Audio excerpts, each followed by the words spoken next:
finally let's get the lawn cho nó đi á có là lát kia rong kia nó nè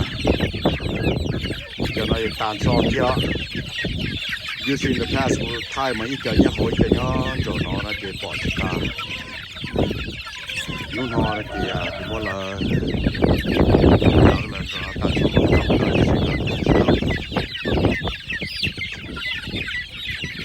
cho nó cái mỏ sắp lại để có một gì sao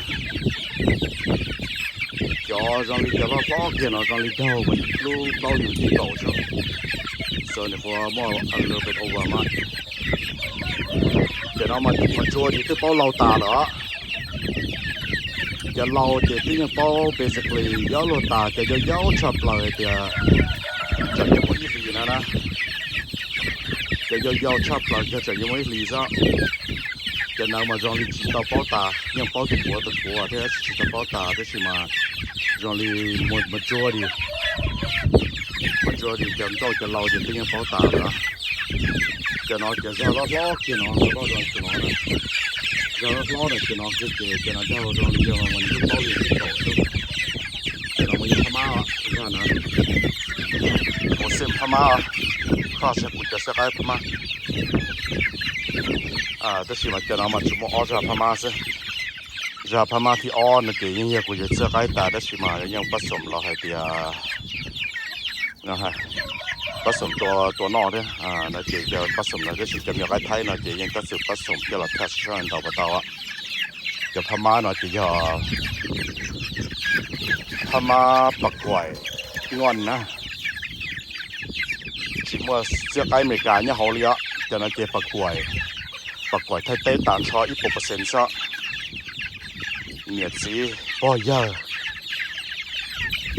ยังกะไก่ไทยเต้เราตานชอซะนะจะนะจีจะปักไก่นั่นนะมออจาจังเลยพม่าเนี่ยเขาเนาะสิจะออจาเนาะมาเนี่ยกะแต่ตัวมันสิซันนั่นก็ตัวป้าเนาะจะตานชอป้าเนาะจะมัว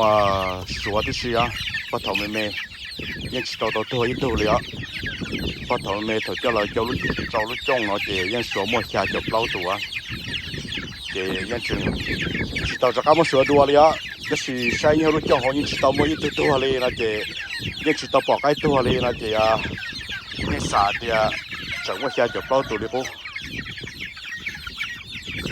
จะน่าจะมันจะใกล้ไทยที่เนาะล่ะหรือมัวจะเลียเถอะลองลีออตัวติดแล้วนะเราจะมีอยู่ใกล้ไทยนั่นตัวน้องมามันเขาตาที่ตรงนี้ที่ซากระตือเขามันสิจะขอเต่าก็จะตรงไหน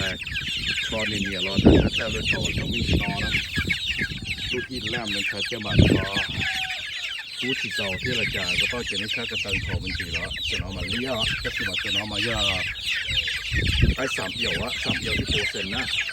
จะสิมีเลียแล้วที่จะน่าจะพอที่%นะจะมาดูว่าเดียจะน้อมดชาจบเล่าตูนะจะบุกษาแต่ละมันเดียตัวชีตัวอลิสอย่าพม่าthe rest ที่ใกล้ปักไว้กันชอจะดูจะมีดูใกล้เที่ยวเลยๆก็เจอนะจะนะอย่ากวดย้อนตาเลยจะสิมาละดูเสร็จปล่อยซะนะเดียปล่อยซะ